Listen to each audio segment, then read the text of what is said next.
समीरपन्नगः अभिनन्दनं कुर्मः. Over to you, sir. नमस्ते. ओम नमो धन्वन्तरे. नमामि धन्वन्तरिम् आदिदेवं सुरासुरैवन्दितपादपद्मं लोके जरारुग्भयमृत्युनाशं दातारमीशं विविधौषधीनां. On an auspicious occasion of Nagapanchami, which we also consider as Charaka Jayanti. Namaste, everyone. As I said, on the auspicious occasion of Nagapanchami, today we are going to discuss about the avatarana of Charaka and his legacy in Ayurveda, an exploration to his contributions and teaching, and why Charaka became synonymous with Naga.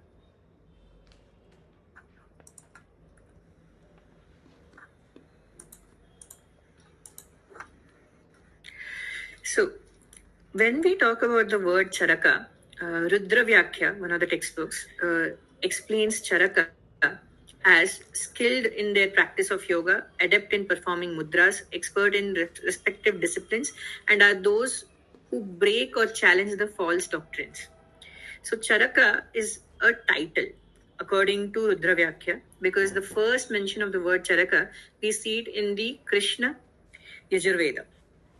In the sect of Krishna Yajurveda, Charakas were the learned rishis who were unconforming from the status quo, and they were bringing out their own ideas and establishing them using Tarka, Pariksha, and Pramana Shastra.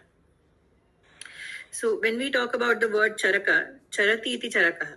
So the one who does the Charana. Charana here, the word Charana refers to one who is walking or traveling, who is a vagabond, who changes his place from one place to another, who migrates from one place to another.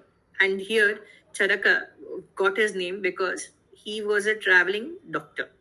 He was a traveling physician who went from one place to another to cure diseases and explain it to them. Just a second. So, when we ask who is Charaka, Charaka is known as Chikitsakaha Charaka. One who does the chikitsa is known as Charaka. This is the popular quotation. We find it in while explaining which sthanas are better for which acharya. Nidhane Madhava Shrestha, and the shloka ends with Chikitsakaha Charaka. So when we talk about the historical description of the Charakas, we find many places describing different connotations to the word Charaka. The first one, as I explained, a rishi during the time of Yajurveda, an incarnation of Anantanaga, another name for Rishi Patanjali, and a Rajavaidya who was the Rajavaidya to King Kanishka. All these four have been detailed in our histories. But the main issue comes here is because we have to date when the Charaka Samhita was actually made. As we know, Charaka Samhita was a redactation from the original textbook, which was Agnimesha Tantra. We have to also look into who was Charaka and when was he there. The Chinese diplomats who were sent to India to learn about various Vedas and Shastras, the Tripitaka Rishi talks about a person named Charaka in the Rajavaidya of King Kanishka in the 2nd century. So the historians, the earliest or the latest historians, dated back Charaka to 2nd century AD, which can also be a mismatch and can also be taken up to 97 BCE. And when we talk about the other places, there have been many references to Charaka, Patanjali, and Panini being one of, they might be the same person, or they might be avatars of the same incarnation of Lord Ananta. So when we talk about the avatarana, the first place we hear about this whole avatarana and how Charaka came to be is in Bhav Prakasha, written by Bhava Mishra in the 16th century. So let's go in through it. Like what does it happen? Yada Matsyavatarena Darina Vedya Udrataha Tada Sheshascha Tathaiva Veda Sanyaptavan Atharvanantargata Samyak Ayurvedascha Labdhavan. So the story of the 4 Vedas being saved from the Ananta, the vast of the ocean, was done by the Lord Matsyavatara, which is an avatar of Lord Vishnu. And in those 4 avatars, as you can see, it has been depicted by the 4 kids over here. The last kid is the Atharvana Veda. Atharvana Veda's Upaveda is our Ayurveda. And that was all of the knowledge was given directly from Lord Vishnu to the Anantanaga Adishesha. So then, ekada mahivrittam drishtvam cha idamagatah tatra lokan gadaishcharthan vyatata paripidana stuleshu bhaveshu vyagran priyamanam drishtavan tan drishtvahitam ayuktavitesham dukkhena dukkhitah. So Charaka, the snake or the Adishesha, once he went about the touring the Bharata Desha, came across people who were sickly, who were aging, who were having daridrata, who were very weak, and they were suffering, basically. He could see the dukkha in them. And so what he does is he makes a prana that he has to cure these people. So for that, what he does is he takes a Nischaya Sankalpa that he is going to be born in a Gurukula family, a Rishi lineage, where the Rishi, the name is not known, but the Rishi was well versed in Vedas and Vedangas. That is what the third line, Prasiddhasya Vishuddhasya Visheshat Anga Vedangam. So all the Angas and Vedangas were known to the father of Charaka in the avatarana of Adishesha. And then he again learned the whole of Ayurveda from his own father. And he also, because since he was a reincarnation of Adishesha, he had the Gupta knowledge of this. And he continued this Gupta knowledge, and he was known as a Yati. He became famous as Charaka because he was putting forward knowledge which was lost, which was not known to people yet. So when he was putting those knowledge forward for in the sect of Ayurveda, that is why he was known as Yati, which is synonymous to Charaka.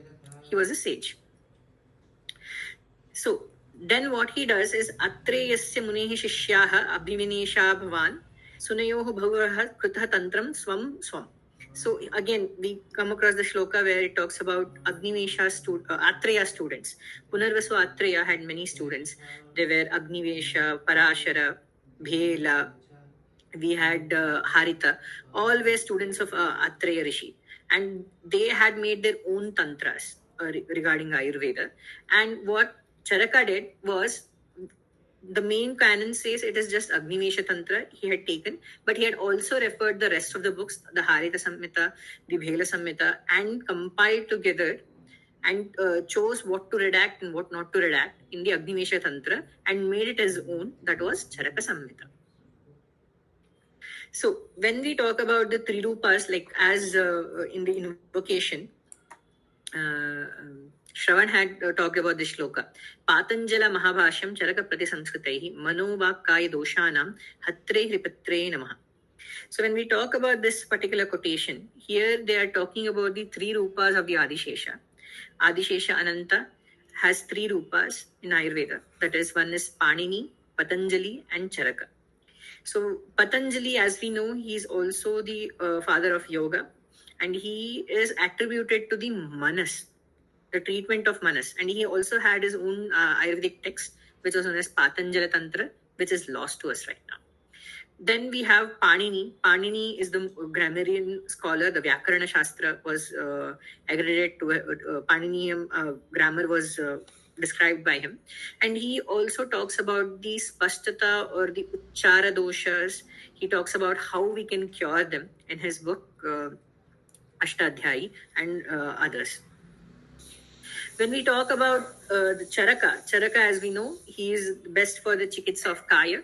So when we talk about the shloka, Patanjali Mahabhashyam Charaka Prati Sanskritai, Mano Vak Kaya Doshana. So Patanjali is for Manas, Mahabhashya, that is Panini, is for Vak, and then Charaka is for Kaya. Dosha Hatre Ripatre Namaha. So we are bowing down to the esteemed sages who have come before us and who have done so much work in the field of Ayurveda that they have given us this science. So when we talk about this, after finishing of Charaka, there were some missing, like the Luptatha was still there in the Kala of Dradavala, who we have talked about being in the 4th century. So from 4th century and the 2nd century, just in 200 years, there was already Lubdata present. So we can say that between Charaka and Rudabala, it might not just be 2 centuries, it might be many, many more centuries between them. So when we talk about the next of the signs, the Charaka Samhita, it is divided into 8 parts or 8 sections known as sthanas: Sutra, Nidana, Vimana, Sharira, Indriya, Chikitsa, Kalpa, and Siddhi. And each sthanas are containing about, they talk about various aspects of Chikitsa and various prerequisites for Chikitsa also. And they follow the 3 sutras of Ayurveda, Hetulinga, Aushadhi, Jnana. And they are explaining you in a systematic manner in the 120 chapters present. So I would like to end this avatarana of Charaka by saying the popular quotation in the 30th chapter of Sutrasthana. Idhanyasya tadhanyatra yanhasti na tat kvachit. So whatever exists here exists elsewhere. Whatever doesn't exist here exists nowhere. And this particular quotation is very much important in the context. We see this is a similar, the first line of it is similar to that of Mahabharata, which is also considered as its own in the Vedanta, as a Upaveda or the Panchama Veda. And we can talk about here that they have used the same quotation in Charaka Samhita also, because everything is here. You will find the whole of science of Ayurveda, how it has to be performed, or how it has to be cultivated, or how it has to be utilized for the betterment of kind. That is Prayojanasya Atra, Prayojasya Tantra Atra, Sastasya Swasa Rakshana, and Adarasya Vikara Pashamana. So by this, I'm going to end my talk on the avatarana of Charaka, who is considered as the avatar of Adishesha. And today marks the avatarana of Adishesha in his Moola Avatara, that is Nagapanchami. Thank you.